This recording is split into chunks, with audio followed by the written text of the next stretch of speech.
Hi everyone, I'm Alma de la Molina Cox. Welcome to my YouTube channel. Today I'm talking about the inner world creating the outer world. Working really hard to make something happen is one way to do this. I've spent most of my life in this mode and I can tell you that it's exhausting. Another way, and this is the subject of my video today, is cultivating the divine feminine energy that's already inside of you to naturally and easily attract into your life the good that lives inside of you. I'm going to show you how to mine your creative gold by making a mixed media self-portrait. No art experience is necessary. I will walk you through the steps and you'll gain confidence in your intuitive art making. I'm going to share my thoughts as I describe the art process as I create it. Thanks so much for watching and happy creating. So the first part is really an exercise in self-love. I'd like you to take a selfie. This is me first thing in the morning. I haven't washed my face, my hair is frizzy, and it doesn't matter what you're wearing. You just want to capture a 3/4 angle of your face where you can see both your eyes, preferably closed, and your mouth closed as well. Then you're going to go through all of the settings and you're going to turn your photo into a black and white. I'm using silver tone for the filter on the phone. I'm sure Android has an equivalent. And then I'm just going to go through all of the different controls until I make my photo very lit up so I can just see just a few shadows under my nose, right in the edge of my eye, the inside of my eye, and the corners of my mouth. And then I will go ahead and print that.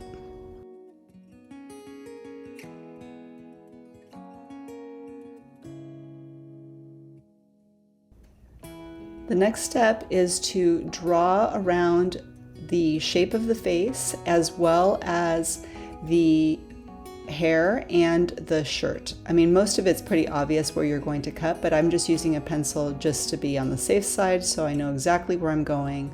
I'm not worried about the hair on my neck or the frizziness on my face. You can see that I'm just generally cutting around my face. Now I want to be a little more careful around my eyebrow. I don't want to cut that off, and I also want to make sure that I am rounding around the chin so that it doesn't look too angular. And for now, I'm just going to keep the shirt in place. But notice too that I have kept the hair to the side, and we're going to be using that here in just a moment. And now I'm cutting the hair piece as well, not worrying about the frizz. So you can see I cut that away. The next step is to use that like a template, and you're just going to bring the hair and then you're going to place your face right as I just did. And now I'm going to do the same thing for the shirt. So I'm going to cut around the shirt, and here you can decide, how much you want to leave. If you want to leave part of your shirt, you can. As you watch the video, you can make your own decisions. You can just see what I've done here, but I'm using the shirt just like I did the hair as a template to draw in the shape, and I'm just extending it all the way down. And all of this is going to get filled in with paints. Next, I'm going to adhere my face, and here you can decide whether you want to use Mod Podge. I prefer matte, or you can use a professional grade gel medium like golden, and this is what I'll be using. I think that it has just a nicer finish overall, but Mod Podge is a great choice if you'd like to keep your project on a budget, and if you're a beginner, that is definitely the way I would go. You can use a foam brush or you can use a flat brush, and that is what I'll be using to adhere the paper to the wood canvas. And let me just make a note here regarding the wood canvas. I personally feel like it's much easier to do collage on wood because it is such a sturdy surface, but if you prefer working on a canvas, this would work just fine on just a regular canvas too. So notice that I'm holding the face in place as I'm using a generous amount of Mod Podge, and then I move the paper to continue once the paper's tacked in place up at the hairline. With gel medium, you want to make sure you have the entire surface covered under the photo and also on top, and you're smoothing out with your fingers to eliminate any air bubbles. And then this has to dry completely before we go on to the next step. So while I wait, I will be sharing my thoughts and showing you how I prepare to make a connection with the Divine Feminine in order to create my outer reality from the inside out.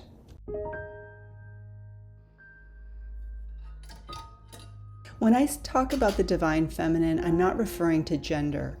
And divine is really however you refer to your inner life, your feelings, your beliefs, your intuition, your hopes, and your dreams. This is your essence that I'm referring to.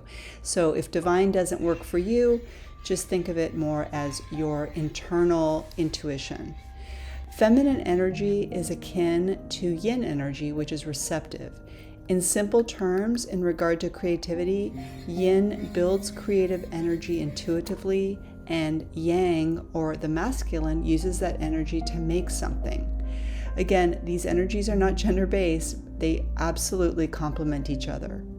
Yin attracts and allows things to happen. The Divine Feminine contains the masculine in it, which is pretty cool, and can direct that energy with economy. The Divine Feminine is your inner creator, the dreamer. It imagines the world into being and it receives what is created. So getting aligned with the power of the Divine Feminine makes creating in the outer world easier. You do it with more ease and grace and peace and especially joy. I'm sharing how I access the Divine Feminine in me. You don't have to do as I do, but hopefully watching me will inspire your own process. You may prefer to stand barefoot on the grass to connect with Mother Earth, or take a walk in the woods, or take a bath. The important thing is to be present in a state of enjoyment, quiet and still for just a little while even. Think about the Divine Feminine as waiting right inside of you, waiting for your interest. And this part of you is the most confident, most powerful. It knows that whatever it thinks, whatever it believes, whatever it feels comes to be in the world. Think about the Divine Feminine as offering up all those energies inside of you that are needing your attention, so that then you and your Divine Feminine could get on with creating a bigger, brighter life for you. I think a lot of times we give up on ourselves and our ability to manifest what we want because we often visualize something material, and when it doesn't come to be, we think it's not working. But the Divine Feminine indeed wants your success and wants your awareness first. So for example, if you seek more wealth, then ask yourself, is it coming from a place of fear and worry? And if so, how can you bring fear and worry into the fold of your appreciation? An intention then might look like, I am accepting my fears and my worries, and I release them to the Divine Feminine to help me find a better way. Then we get on with the joy of creating and just being, because that is what the Divine Feminine wants for us. I'll be applying my fabric pieces to my artwork in the same way that I applied the photo with some gel medium. And so now what you're seeing is me cutting small pieces and placing them throughout the panel. I may decide to cover some with paint, but why I chose the fabrics that I did is, one, because they really did speak to me. They immediately captured my attention, and I just loved the shapes. The ones that I'm cutting now that are, a little more diamond shape, I love that pattern very much. Also, the fabrics with the fruit patterns spoke to me about abundance and feeling very fertile with creative ideas and imagination. I love fabric because it introduces movement and design, and it already has motifs like the flowers and just the interesting shapes, which will add to the artwork as you'll see as it develops. Same with the paper. You want to apply the gel medium under and on top of your fabrics and smooth out all the air bubbles, and wait for all of this to dry completely before we apply paint. The tarot deck can be a useful tool for helping you connect to your intuition. I shuffled the deck and chose the Prince of Wands for this project, and I just want to share a couple things that it says. All senses are geared toward being used for creative purpose. The Prince of Wands personifies the mastery of intuitive creativity. He trusts his intuition and surprises others with his original ideas and solutions. Nothing can hinder or limit this creative flow. And then the affirmation is, I love life and life loves me, which speaks to me of trust, trusting oneself and trusting that there is a good inside that is constantly being reflected. Can we open our eyes to see it? I'm asking myself all the time, am I willing to take responsibility for consciously creating my reality? And the more I remove obstacles and accept myself, then that answer becomes a stronger yes. And it's always developing. It's been a lifelong process, but one that I believe in wholeheartedly. So I'm putting in some lines on the artwork using a piece of charcoal. You can use a pencil, it doesn't have to be charcoal. I just want you to be able to see the lines. And you can see that they're a little messy. I'm just creating some flow. I want the hair to be longer than it is in the photo. Remember I said the hair doesn't really matter. You just want to create shapes that are pleasing to you. And I don't have to draw in everything. I'm just drawing in a few lines just to get me started. And here you can see that I'm just following sort of a natural hair flow, and I'm painting with the pink right out of the tube. I am not mixing paint yet, and if you feel more comfortable just painting straight out of the tube, go for it, especially in the beginning when you are not feeling maybe as confident mixing your colors. Just go ahead and buy beautiful colors. Even if they're beautiful craft paints, they're still wonderful, and it's a great way to get going on this kind of a project. So here you can see that as you'll see this painting progress, you'll see me covering some fabric pieces, sometimes making them smaller, making shapes out of them. So don't worry so much that there is a wrong or right way to do it. There really isn't. Anything can be covered up with paint. And what I love about acrylic gouache paints in particular is that they're very opaque. So it doesn't require a lot of coats to cover up any kind of fabric. I also just love their incredibly saturated colors. They are also matte, so they are different than acrylic paints in that there isn't any kind of shine to them. And I just love them for that reason as well.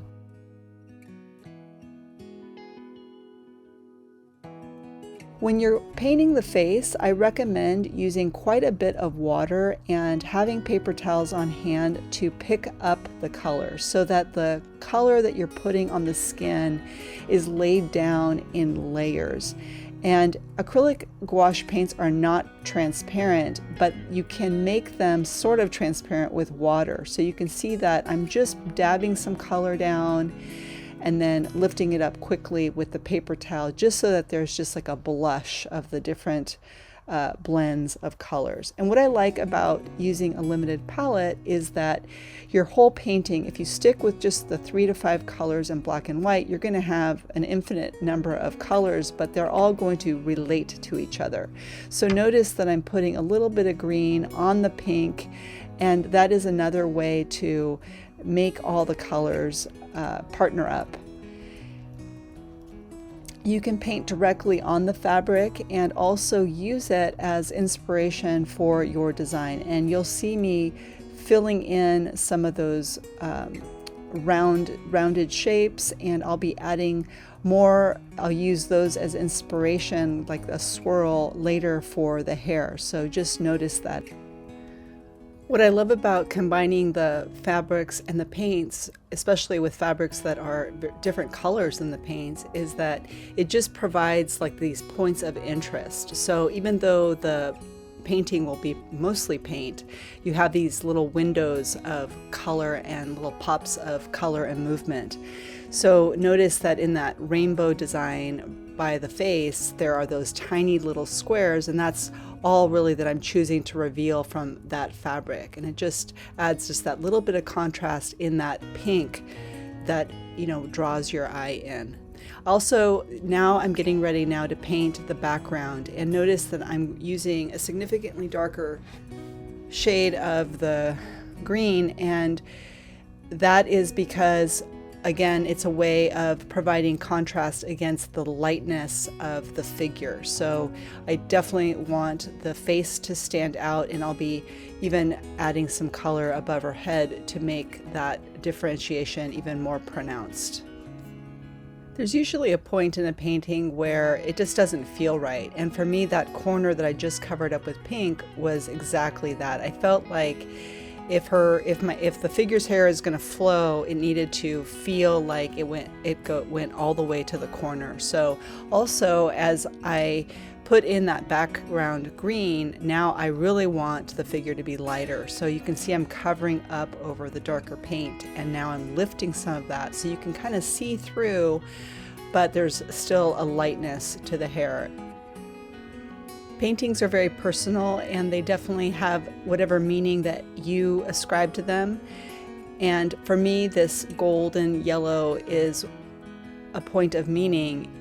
It's the color of the third chakra, which is the solar plexus chakra. It's an energy center that is more about manifesting and confidence, and it fits with my intention. And this is how I can consciously create in this moment, making the artwork. I can draw those parallels, that meaning, and have an inner conversation with my divine feminine and say, this is important to me, building confidence. These are the things that I want to manifest with this newfound confidence. And one thing that I think is important to note is that when you are seeking a manifestation, it's always a good idea to, if not write it out, at least have it in your mind that you are creating for the highest good of all. So an intention like, I am creating online classes for people, I would also add, and may it be for the highest good of all. And in this way, you signal to the divine feminine that you are detached, that you are trusting the process. And speaking of process, here you can see that I'm adding in some spirals, and I'm taking my cues from the fabric that I used, and I'm also changing them and making them my own. As you create your artwork, be sure to use shapes that are pleasing to you. Some people prefer circles. I really love squares. You might use triangles or diamond shapes, and you can add these shapes onto the layers that you already have, as long as the layers beneath are totally dry. For the final details, I'm using a Posca pen, and this one is 0.7 millimeters, and I absolutely love the fine lines, and this is another way to bring in some contrast into your artwork. Life is a mirror of our inner life. We don't always like what's happening out in the world. What I'm sharing today isn't going to keep bad things from happening. Life will challenge us. What I am inviting you to think about is, in the same way that life has everything in it, like that's its nature, you are like life. Everything is in you too, in the form of energies, and what we manifest contain our energies too. This isn't good or bad, it just is. What I've found is the more accepting I am of all the energies that live in me, the outer world reflects more of my goodness. And this is, of course, as defined by me. Goodness will look like different things to each of us because we're all unique. We all want different things. We all dream of different things. And it's just recognizing that all of the feelings that come up, even when they're uncomfortable, are asking for our validation and approval. And I think you'll find that as your compassion grows, your inner reality is going to be reflected in your outer reality in a very beautiful way. You'll be surprised, and I think your life will feel a little magical. And the inner wealth you know you carry inside, your creative gold, your intuition, will have a ripple effect in your outer world. So I hope you enjoyed this video. Happy creating, everyone.